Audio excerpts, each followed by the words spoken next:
V posledných dňoch nám do televízie posielate množstvo listov a e-mailov s rovnakou otázkou. Či si televíziu JOJ budete môcť cez svoju anténu bezplatne naladiť aj na budúci rok? Nie, že by sa nám nejak nechcelo odpisovať, ale asi bude lepšie, ak si to vypočujete priamo od nášho generálneho riaditeľa. Možno to bude odpoveď aj pre vás, ktorí ste svoj list ešte nenapísali, ale od susedov či kamarátov ste už počuli všeličo.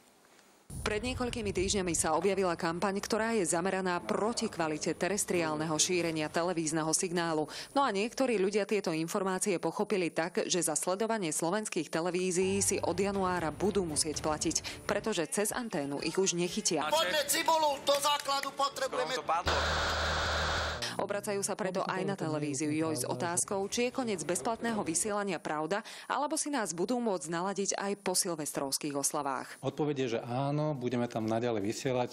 Ubezpečujeme všetkých našich divákov, že si nás vedia naladiť tam tak, ako si nás vedeli naladiť doteraz. Terestriálne vysielanie má na Slovensku 60-ročnú tradíciu a nič sa nezmení ani po 1. januári 2017.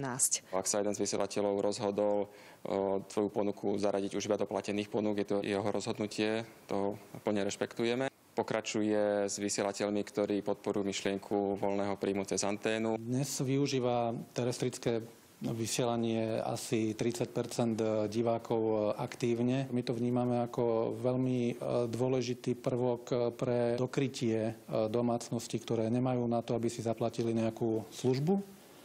A zároveň je pre nás nevyhnutné byť v každej domácnosti, pretože my sme celonárodná televízia a vysielame pre všetkých Slovákov. Bezplatne bude naďalej možné prijímať signál staníc televízie JOJ, RTVS, TA3, televízie Lux a televízie 8. Stretli sme sa aj my s takýmito reakciami, či už mailovými, telefonickými otázkami. A ja by som veľmi rada divákov TA3 ubezpečila, že si nás budú môcť aj po 1. januári pustiť rovnako v DVB-T, nebude to spoplatnená služba. RTVS má nielen povinnosť, ale aj strategickú úlohu, aby naši diváci mali príjem RTVS v každej platforme bezodplatne. No a samozrejme, terestria vysielanie je úplne pre nás prirodzené. Takže to nie je len prístup tohto manažmentu, pre mňa to je jasný záväzok voči našim divákom. 21, 20 sekúnd. Ak nás teda v tejto chvíli sledujete cez anténu, sledujte pozorne.